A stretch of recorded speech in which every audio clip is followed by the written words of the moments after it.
जान बाजी पर लगानी, अपनी जिंदगी दांव पर लगानी तो इनके पास लगाओ, ये तुम्हें शिखर पर पहुंचाएंगे। और कई के साथ कमिटमेंट हो गई, वो कमिटमेंट नहीं होती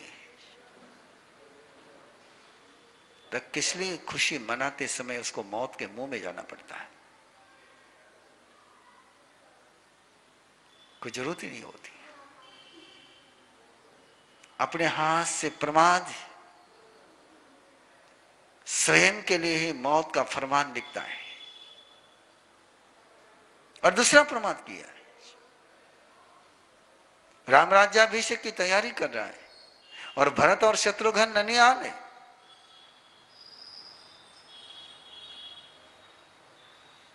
आप सोच सकते हो, बड़े भाई का राज्याभिषेक हो, बड़े भाई की शादी हुई हो, तो छोटे भाई को तुमको विदेश नहीं भेजते हो। एक पल के लिए कल्पना करो, यदि दशरथ ने भरत और शत्रुघ्न को पहले अयोध्या में बुला लिया होता है और फिर राज्याभिषेक की तैयारी करी होती, तो मंथरा को दांव खेलने के लिए, कैकेयी को बात करने के लिए मौका मिलता है क्या?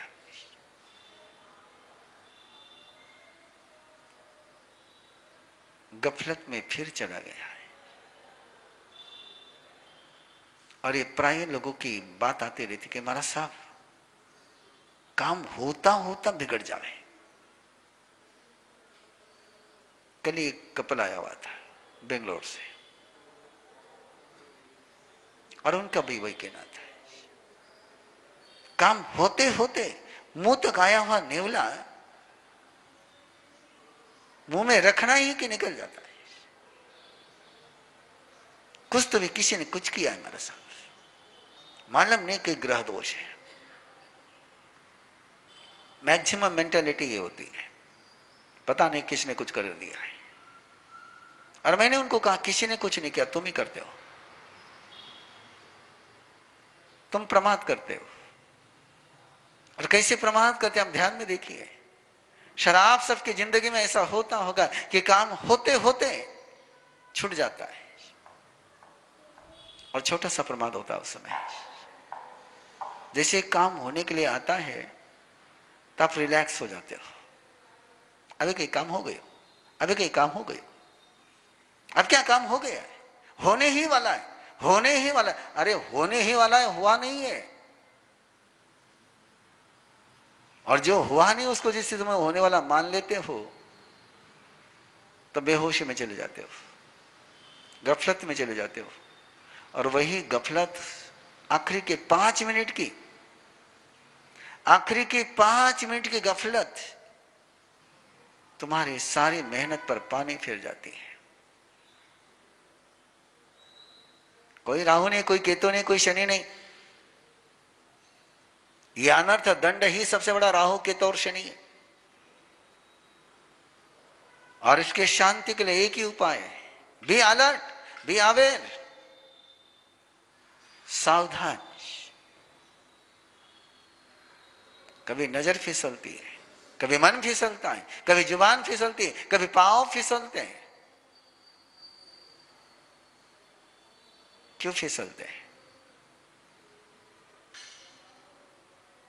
कभी कान फिसल जाता है, क्यों फिसलते हैं? प्रमाद। बिना प्रमाद के ना नजर फिसलती है, ना जुबान फिसलती है, ना कान फिसलता है, ना पांव फिसलता है। और वही अनर्थ है। ये संसार तो फिसलन भरी राहों पर चलना है।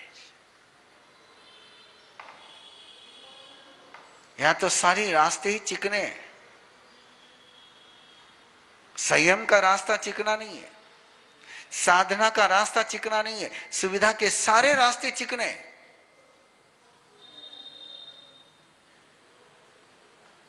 सूखी रोटी चिकनी नहीं होती है, लेकिन सूखी रोटी चबाने में मीठी लगती है,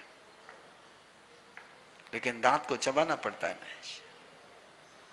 वो गिल्ली गिल्ली रोटी रहती है ना, तो चबाने की जरूरत नहीं पड़ती है, बिना चबाए निगल जाते हैं। और बिना चबाए जो भी निगल जाते हैं उसका सारा लोड तुम्हारे पेट पर आता है, तुम्हारे आंतों पर आता है, और वहां कोई दांत नहीं है। बिना दांत के वो काम हो नहीं सकता है। लेकिन सारा स्मूथ चाहिए। ये स्मूथ स्मूथ सूत में तुम्हारे पेट कितने स्टिफ हो गए उसकी तुम्हें कल्पना ही नहीं लग रही है।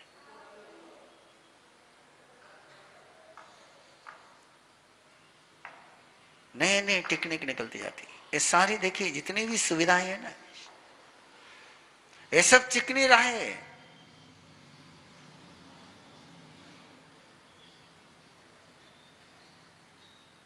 और चिकनी राहों पर चल करके पांव नहीं फिसले, ऐसा पुण्यशाली तो कोई भरत चक्रवर्ती होगा,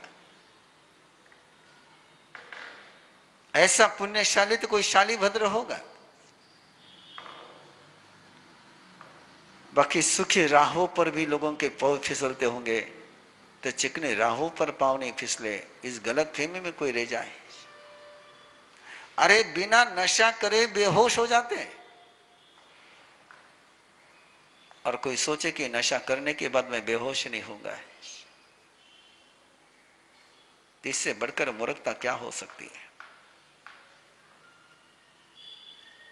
और मैं फिर कह रहा हूं, ये संसार तुम्हें नशा करना सिखाता है।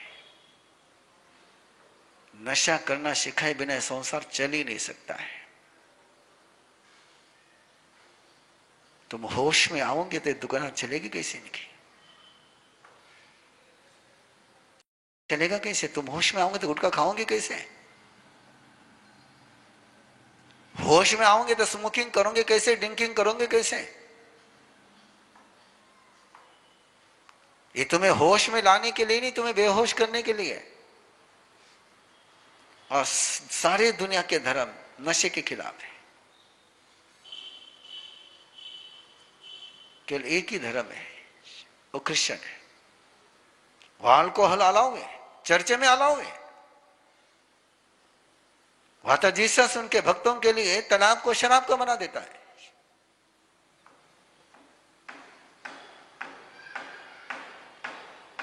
और आप परिणाम देख रहे हो,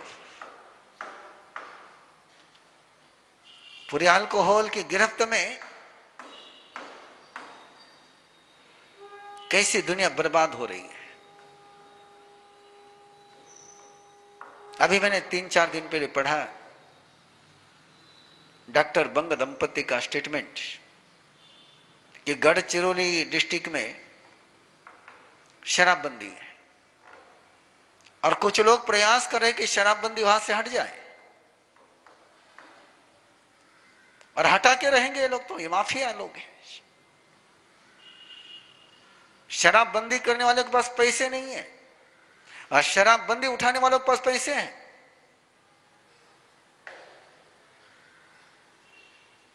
इसलिए उन्होंने कहा कि इस समय कोविड के साथ लड़ने का, दारूबंदी के साथ लड़ने का नहीं है।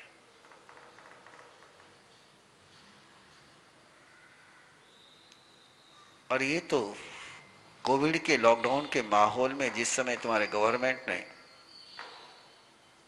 शराब की दुकानें खोल दी कि रेवेन्यू नहीं आ रहा है, और आपने देखा है कि इन ठेकों की दुकानों पर कितनी लंबी लाइन लगी थी, और वहां कोई सोशल डिस्टेंसिंग का सूत्र नहीं था।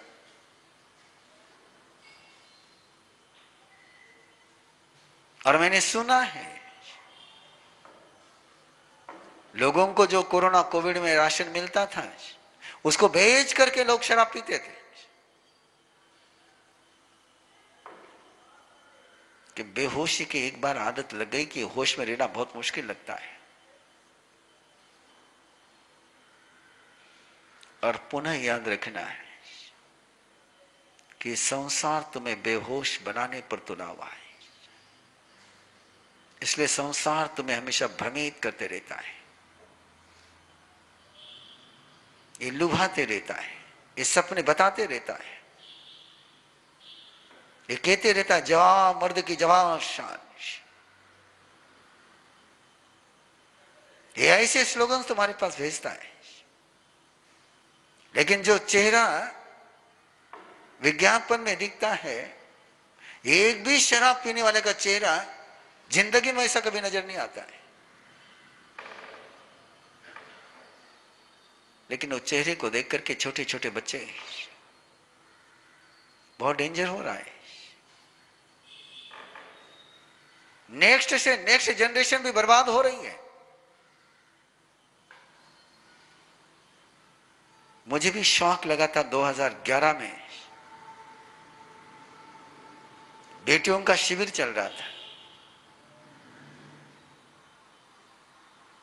और सारी बेटियां बिलो 20 की थी, और उस सारे माहौल के बीच मैंने कन्फेशन करने के लिए, आलोचना करने के लिए, कन्फेशन की पूरी साइकोलॉजी और उसका सारा बताया उनको, और कन्फेशन के लेटर उनके मंगाए। और 13-14 साल के बेटियों ने लिखा कि हमने ड्रिंकिंग करी है।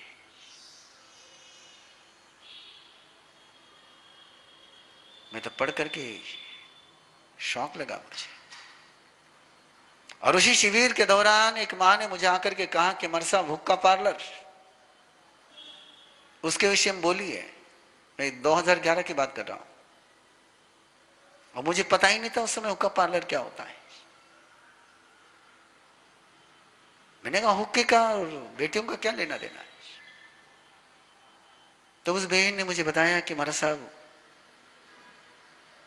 अभी हुक्का पार्लर खोल चुका है और उसमें सारे बेटे और बेटियां उलझ चुकी है। मुझे फिर भी भरोसा नहीं आया। तो सेकंड डे कुछ बेटियां दर्शन के लिए आई। मैंने पूछा हुक्का? बोले यस महाराज। मैंने 3 जनों को पूछा, चौथे को पूछना ही भूल गया मैं तो। कुछ बेटियां चेन्नई से बेंगलोर आई थी घूमने के लिए, 3-4 दिन से वहां पर थी और दर्शन के लिए आई। मैंने कब आई? बोले 3 दिन से यहीं पर है। आज कैसे आई? बोले माँ बाप ने कहा तुम बेंगलोर हमारा सबके दर्शन कर नहीं आना है। मैंने उनको पूछा हुक्का? यस महाराज। 2 बेटियां उनके नाना नानी के साथ दर्शन के लिए आई। मैंने उनको पूछा हुक्का? बोले हाँ महाराज साहब। अब उनके नाना नानी पूछते हैं मुझे कि माँ साहब क्या पूछा आपने? मैंने कहा तुम जानो, तुम्हें जानोगे तो चक्कर आ जाएगा ये पर। और इस हुक्के के पीछे कितने लड़के और कितनी लड़कियां बर्बाद हो गई, ये वही ड्रीम बताते हैं।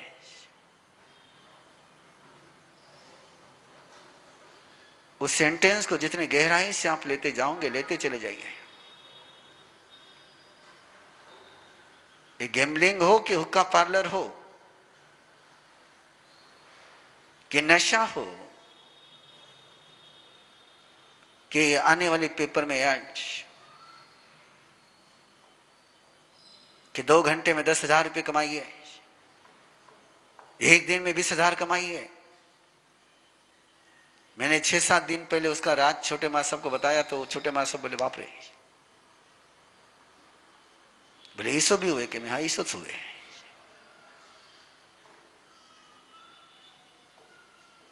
कुछ नहीं करना, केवल 2 घंटे काम करना, लेकिन क्या करना है उस समय पता चलता है। ये पेपर में आने वाली एड्स,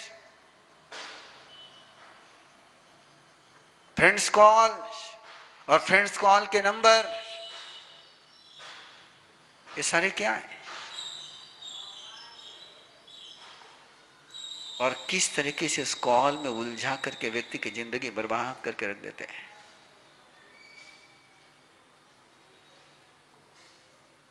सोच ही नहीं सकते हो। और मुझे तो परसों की खबर पढ़ करके आश्चर्य लगा है।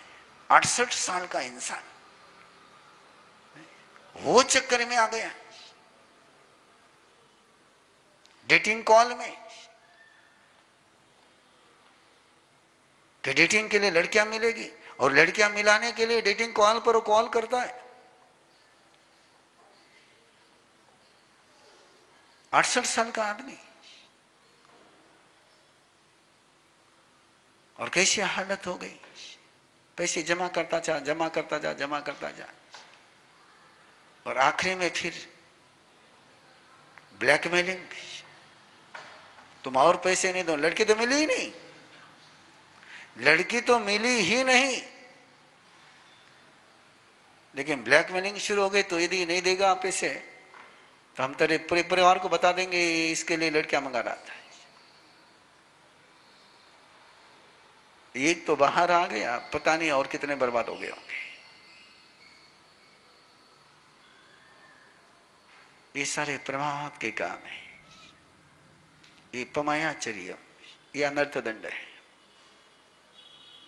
चेक करो अपने परिवार में कहां क्या चल रहा है, अपने जीवन में कहां क्या चल रहा है। आज तो प्रमाद के इतने नए नए रूप सामने आ रहे हैं।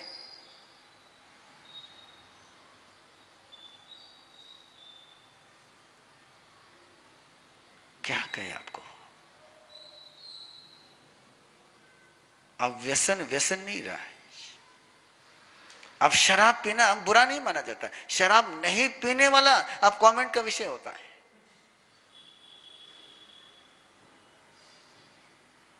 कई बेटे आकर कहते हमारे सब नहीं पिए, तो लोग कहते अक्का भाई है।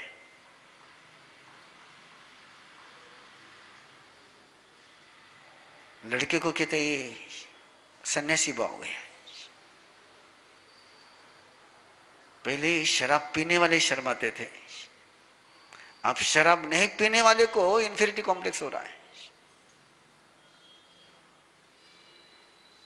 क्या ये रूप सामने आ रहे हैं। और ऐसे समय में का अभियान, ऐसे समय में का आंदोलन, एक मोमेंट्स जागृति की चलानी जरूरी है।